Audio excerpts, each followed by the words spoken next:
Ah, Buenos Aires, the vibrant capital of Argentina, and a city with a unique energy and character that's been on my travel list for as long as I can remember.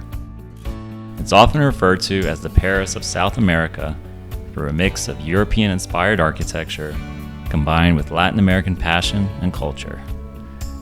Right now, it's become a popular destination for expats and tourists alike, so for this video, I just want to take you on a tour during my time here and share some basic tips and insights from my own experience.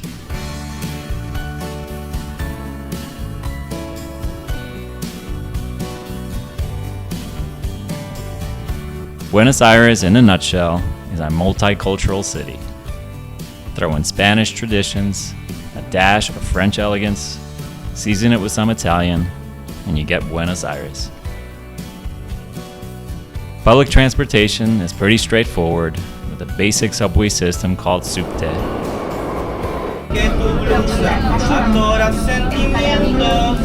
A large fleet of buses to get you around the busy streets, and several above-ground trains that operate independently, but for some reason don't connect to the airport directly. They all use this blue Sube card, which you can purchase for a small fee, and then add funds to through a phone app. All of the transit options are pretty standard and modern, with just a few things that might be rough around the edges. One of the first things I noticed about Buenos Aires is the impressive amount of trees lining the streets. Pretty sweet. For a city that basically translates to good air, this was a refreshing welcome to exploring the city. As a traveler, I always dreaded coming into a big city and feeling trapped in a barren concrete jungle of noise and pollution. It's not the case here. It's especially comfortable when there is a light breeze and walking feels less like a chore and more of a relaxing state of mind while exploring the historic sections of the city.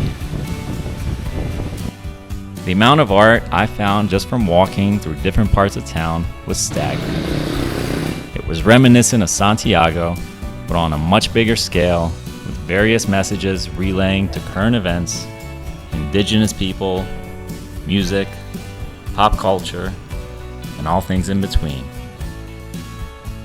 The one thing that bothered me while walking through the city is the amount of trash that's just scattered around. I know it's a common thing in most big cities, but having to walk through piles of garbage left out from people just leaving it as is really takes you out of enjoying all the potential that Buenos Aires has.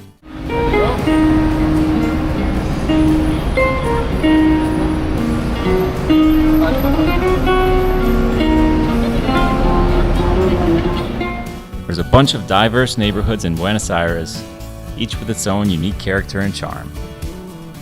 I originally started in the northwest part of town called Tigre.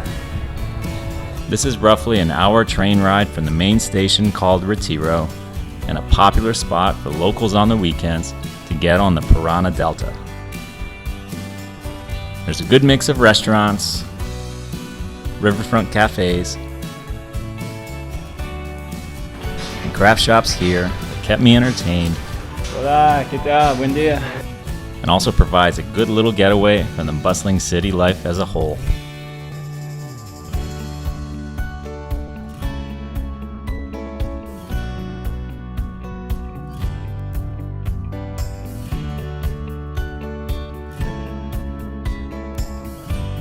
Alright, finally something from Colorado.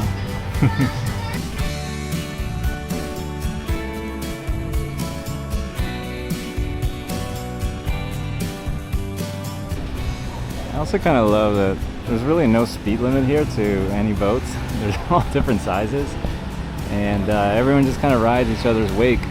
And this would never fly in the US, but here we are. It is Sunday, so people are out and enjoying their lives out today.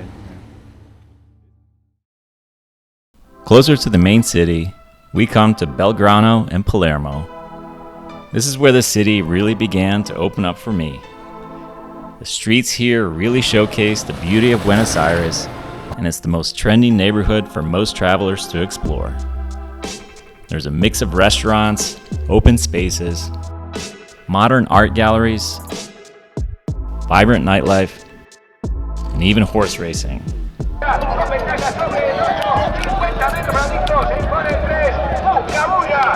It's very pedestrian friendly, and I spent a good deal of time here wandering some of the alleyways, meeting the locals, and visiting the small Chinatown that's in the Belgrano neighborhood. While it's small, it does have quite a few Asian stores and restaurants, which more or less replicate some of the dishes I tried while traveling Asia.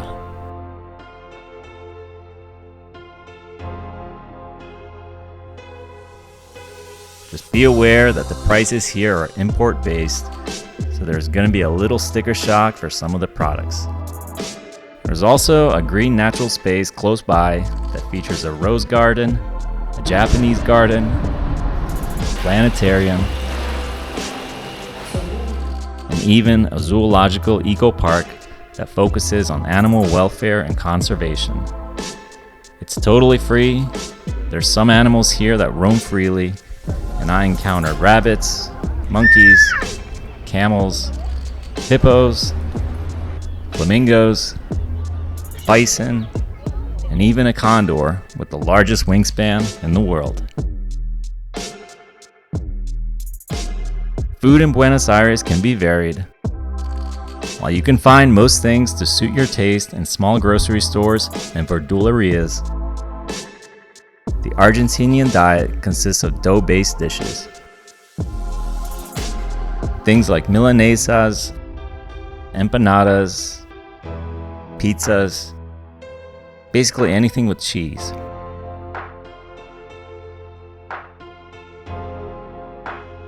And then of course there's the ice cream.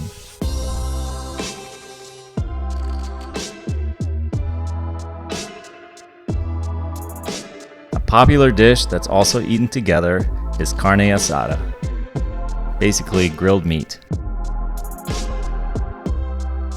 Slow cooking it is the way to go, and as much as I enjoyed it, it always had a tendency to put me to sleep right after, but it remains a staple in Argentinian cooking, especially on the weekends. For a more historic take with classic architecture, visit the Recoleta district. There is some really extraordinary architecture here, and charming streets that really showcase what Buenos Aires is all about. It's a prestigious neighborhood with upscale boutiques, street cafes, and historical landmarks. The Recoleta Cemetery is one of them, being an open-air museum of mausoleums. It's the final resting place of many prominent Argentines, including presidents, politicians, and even Eva Perón. It's pretty surreal to walk around here, admire the architecture on some of these old crypts, and get a glimpse into Argentine history. My main issues with this place is that it's kind of run down.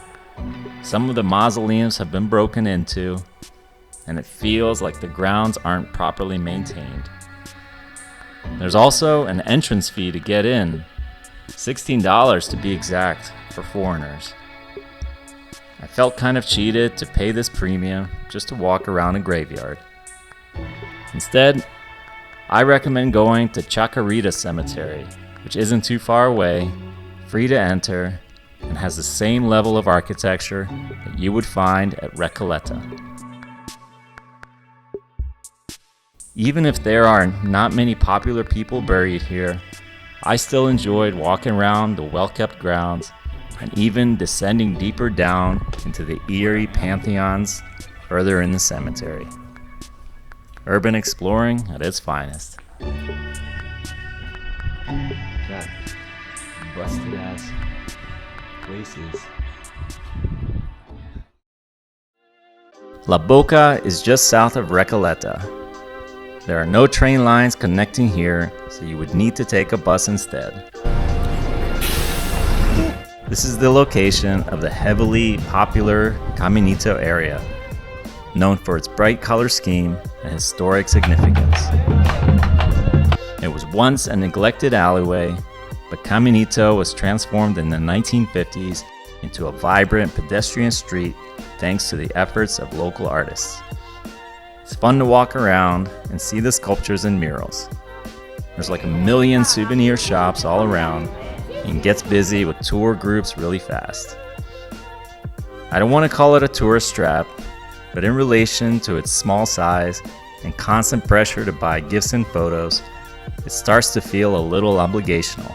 I spent maybe an hour here before moving on to San Telmo, which is back north and closer to the main perimeter of the city.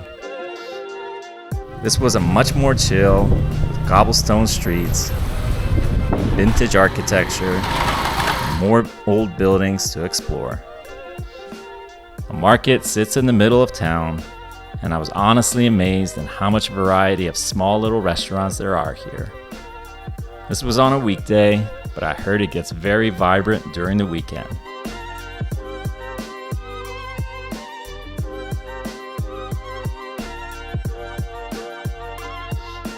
Finally, right across from San Telmo is Puerto Madero, which was recently revitalized into an upscale inner harbor of Buenos Aires. It's not big, but has beautiful waterfront views and even some modern skyscrapers. Fun to walk around, read up on the history of the port, and take in the views, but it's short-lived.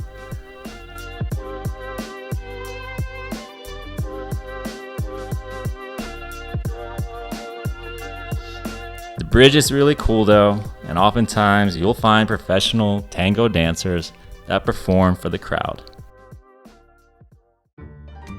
Tango is the heartbeat of Buenos Aires in every sense of the word, and it's common to find several shows on the street all around town. It's an incredible thing to watch as the pairs dance and sway effortlessly, making the whole thing look easy.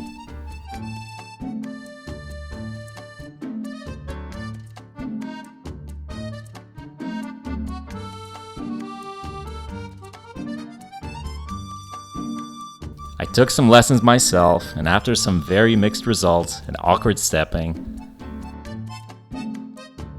was able to get the basic rhythm and sway of this particular dance style.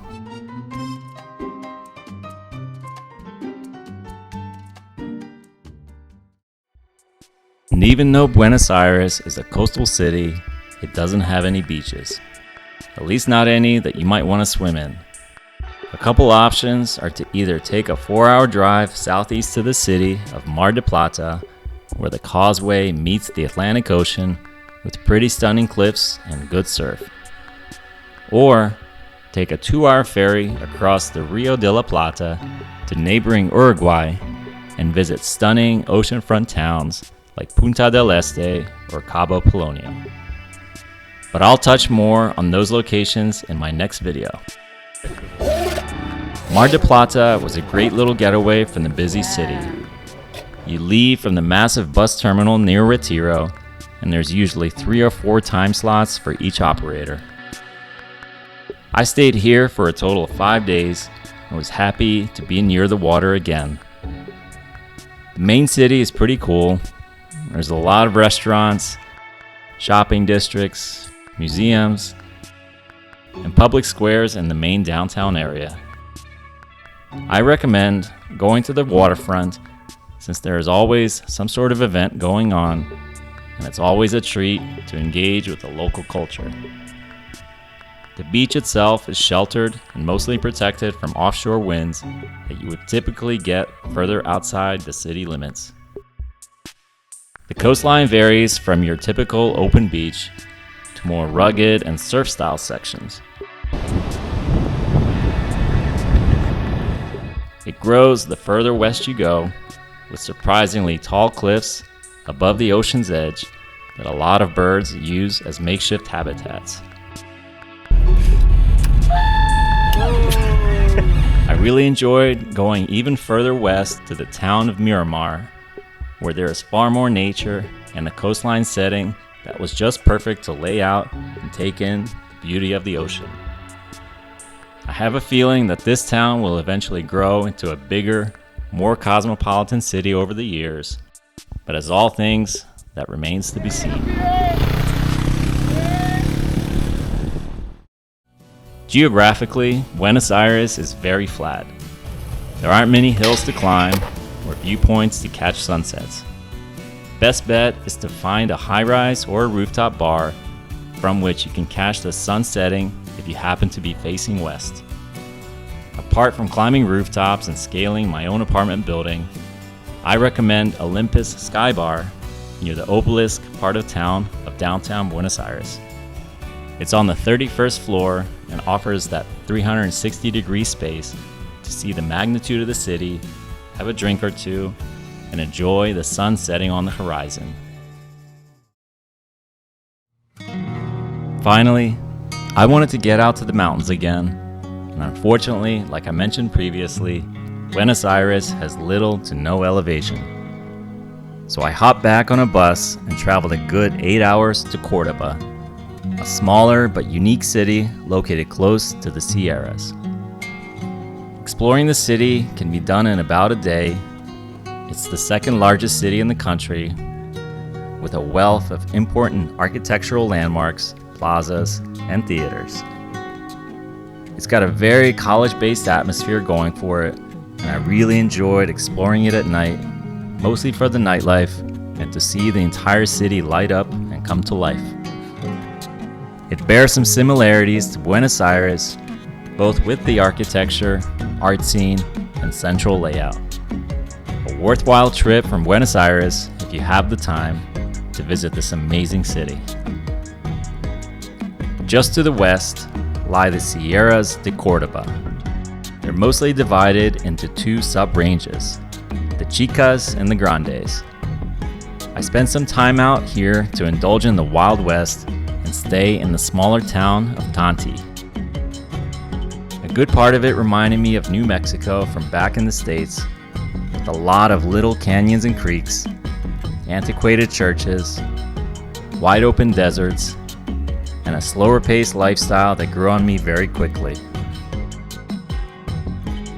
The tranquility here is something else. With so many opportunities for hiking, horseback riding, and fishing along the many rivers and streams. Much of the local culture here is very laid back, and there's a surreal mysticism that is instilled in the region.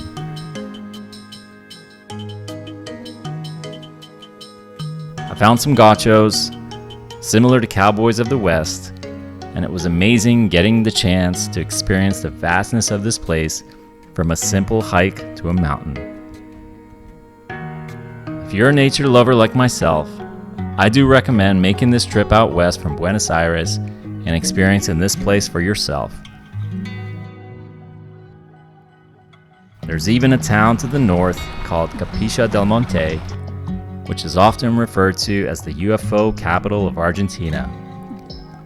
There have been many sightings in this area over the years, with several high-energy vortices emanating from the ground. It's a spiritual place, to say the least, constantly fueling my speculations of extraterrestrials. I love this kind of stuff, and the alien tourism culture is very much alive here. You can learn a lot from the local legends, and people love to share their own stories of sightings and the spirituality that comes with it. The truth is out there. So this wraps up my take on Buenos Aires, Argentina, and the surrounding area. I had a great time exploring Argentina as a whole, and I think Buenos Aires is a safe and amazing city to explore if you are coming to the country for the first time. At the time of this video, there is still some instability with the value of the peso, but I remain hopeful that in the coming months it will stabilize, as Argentina has gone through a lot. If you have any questions you want to ask me, feel free to write me in the comments. Thank you for watching. Subscribe if you're new to my channel, and I'll see you next time.